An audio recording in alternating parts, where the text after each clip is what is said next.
Good Morning Business, le grand entretien. Il est 8h19. Notre invité, c'est Thomas Cazenave, le ministre délégué chargé des comptes publics, le ministre du budget. Est-ce que vous serez, Thomas Cazenave, le ministre des hausses d'impôts? Ben non, tout le contraire. Vous avez sur l'autoroute, là, vous faites une nouvelle taxe. Là, pour non, on va continuer la politique qui est la nôtre. Je le rappelle, on a baissé de 50 milliards d'euros les impôts depuis 2017. 25 milliards d'euros sur les ménages, baisse de l'IR, taxe d'habitation, redevance audiovisuelle, et on a baissé l'impôt sur les entreprises. Oui, vous faites une pause cette année. Non, on ne fait pas une pause, on continue. Pourquoi c'est important de continuer? Parce que cette politique, elle marche. Elle marche comment? On a créé 2 millions d'emplois, on a baissé le taux de chômage. Notre objectif, c'est le plein emploi. Qu'est-ce qu'on fait dans ce budget? On continue à baisser l'impôt sur les entreprises. La CVAE va baisser d'1 milliard d'euros. Et nous aurons supprimé définitivement la CVAE d'ici la fin du quinquennat. On continue cette politique parce qu'elle produit des résultats. On souhaite encourager le travail, l'activité. Et dernier élément, c'est que quand on voit nos résultats de croissance en 2023, 1% de croissance, alors que nos partenaires européens comme l'Allemagne rentrent en récession, c'est la preuve, de mon point de vue, que cette stratégie est la bonne et qu'il ne faut pas en changer. On n'est pas sur des hausses massives d'impôts annoncées, mais on est sur des petites taxes qui arrivent sur le côté de la fenêtre, comme celle pour les aéroports et pour les concessions d'autoroutes. C'est les concessionnaires d'autoroutes qui étaient visés au départ. Il va y avoir des amendements avec des propositions de taxes. Qu'est-ce que vous faites? Vous préparez les esprits? Vous amenez l'idée que ça va arriver? On se prépare à une chose, c'est la transition écologique. Moi, je l'ai annoncé dès le départ comme ministre du Budget, pas de hausse d'impôts, mais on verdit notre fiscalité. Je vais vous donner 2 exemples. Oui, on demande aux gestionnaires de grandes infrastructures de transport polluants, aéroports, sociétés d'autoroutes, de contribuer à la décarbonation de nos mobilités, notamment le ferroviaire. Donc oui, j'assume, c'est une forme de verdissement de la fiscalité. Mais dans le même temps, on crée le crédit d'impôt industrie verte. 3,7 milliards d'euros de crédit d'impôt pour les entreprises qui créent sur notre territoire des usines à batterie, à éoliennes, à panneaux photovoltaïques. Donc ça ne va pas que dans un sens. On revoit notre fiscalité dans les 2 sens. On continue les baisses d'impôts et on accompagne la transition écologique puisqu'on a une dette écologique à laquelle il faut s'attaquer également. Mais Thomas Cazenave, qu'est-ce que vous allez faire de toutes les propositions, tous les amendements, y compris de votre majorité, de hausse d'impôts? Certains veulent notamment supprimer les allégements de charges entre 2,5 et 3,5 SMIC. D'autres veulent relever la flat tax à 33%. D'autres encore reconduire la taxe sur les super profits des énergéticiens. On a le débat parlementaire.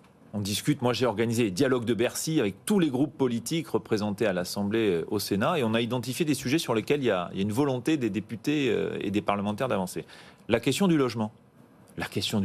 On a aussi des propositions de baisse d'impôts. Je vous en donnerai une notamment portée par Jean-Paul Mattei du MoDem, qui souhaite exonérer de plus-value ceux qui vendent leurs terrains, qui ont des terrains à construire, qui les gardent alors qu'on cherche des terrains. Pour libérer du foncier. Ouais. Pour libérer du foncier. Et ça, vous avez donc supprimé la taxation? Moi, je suis très favorable à ce qu'on crée une exonération pour libérer le foncier. Ça, c'est une nouvelle idée sur l'immobilier. Oui, c'est une idée de... Parce qu'on en a eu pas mal cette semaine. C'est une idée de baisse d'impôts. C'est pour vous dire qu'on n'a pas que des propositions de taxes. Et nous, on sera très ferme. On l'a dit avec Bruno Le Maire. On sera très ferme. On ne veut pas changer notre politique, ce qui ne veut pas dire qu'on ne regarde pas les enjeux, notamment de transition écologique. Alors, oui ou non? Suppression des allégements de charges entre 2,5 et 3,5 SMIC.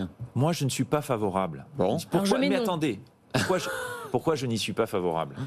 Parce que on doit continuer à encourager les entreprises à créer de l'activité et de l'emploi. Notre politique fonctionne. On a 7% de chômage. On est en train de gagner un combat qui est un combat mené depuis des décennies.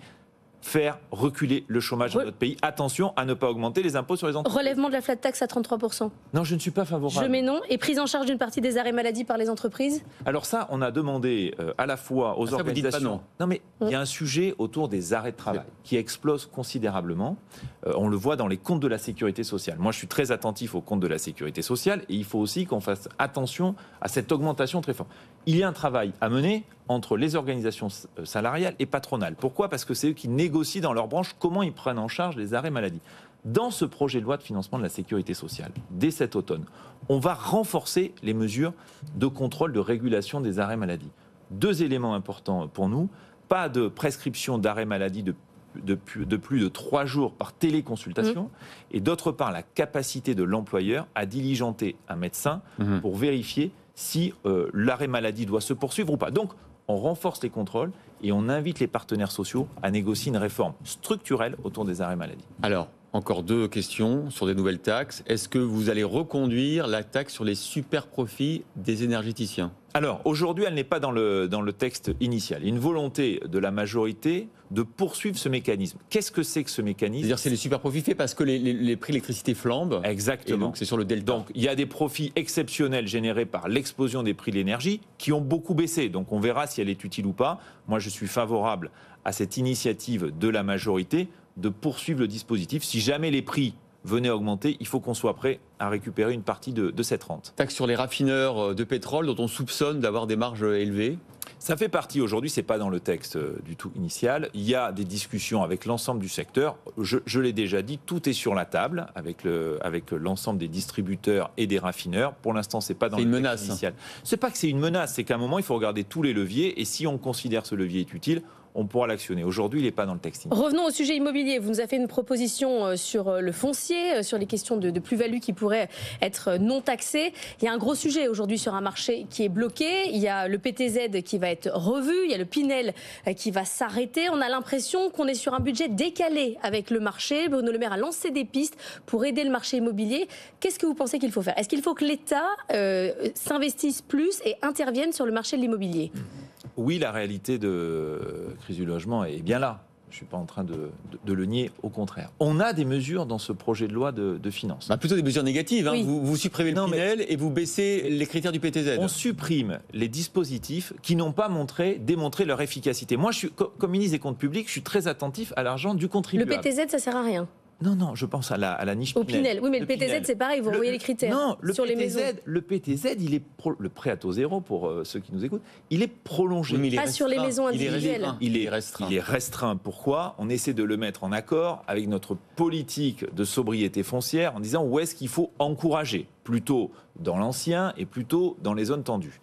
Et sur cette question-là, moi j'ai entendu des parlementaires qui souhaitent améliorer le dispositif. Avec Bruno Le Maire, nous sommes d'accord pour retravailler le dispositif. Est-ce que, par exemple, s'il faut augmenter les seuils, le PTZ, ça pourrait être un prêt à taux bonifié ? Ça peut être aussi un prêt à taux bonifié. Ah oui. Ça peut aussi être un prêt à taux bonifié. C'est le travail. Vous êtes favorable ? Moi, je suis favorable à ce qu'avec les parlementaires, on regarde toutes les solutions possibles pour encourager l'accession. Il faut qu'on aide notamment les ménages qui n'arrivent plus à rentrer dans le marché. Moi, je crois qu'il faut un choc foncier. Un choc foncier, c'est quoi ? C'est mettre à disposition de ceux qui construisent, promoteurs, les bailleurs sociaux, des terrains qui aujourd'hui sont constructibles et qui ne sont pas vendus. Pourquoi ? Parce que sinon on fait de la non-artificialisation des sols. Donc voilà. les terrains. Mais pourquoi ces terrains restent non utilisés ? C'est parce qu'on attend d'être exonéré de la plus-value. Il faut 30 ans pour être exonéré de la plus-value.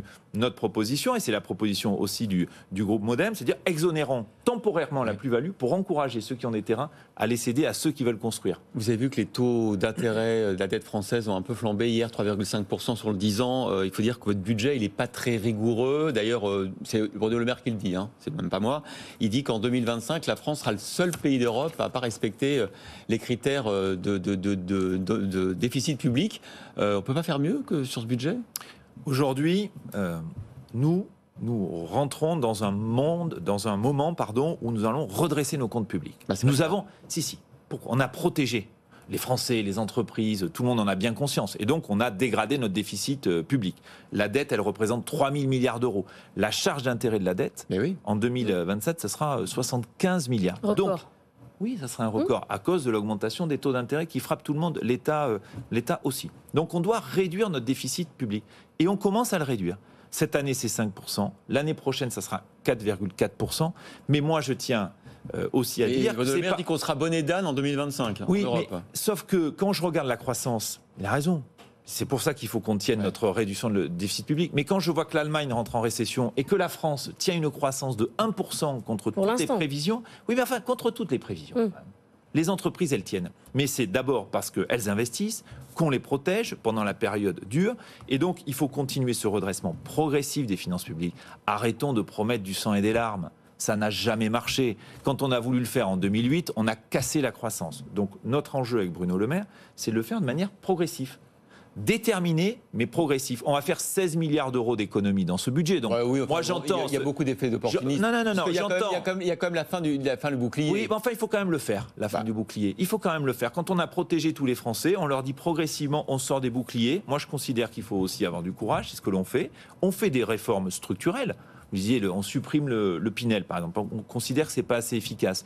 On baisse les contrats aidés dans les entreprises parce que le chômage baisse. On revoit la politique de formation professionnelle où on fait des économies. Donc, on fait 16 milliards d'euros d'économies. Et moi, j'entends toutes celles et ceux qui disent que ce n'est pas assez. Mais pour avoir organisé les dialogues de Bercy avec tous les groupes politiques, je n'ai pas reçu beaucoup de propositions d'économies. Donc, on le fait de manière progressive, proportionnée, en tenant l'objectif de moins 3% d'ici 2025. Merci beaucoup Thomas Cazenave, ministre délégué chargé des comptes publics.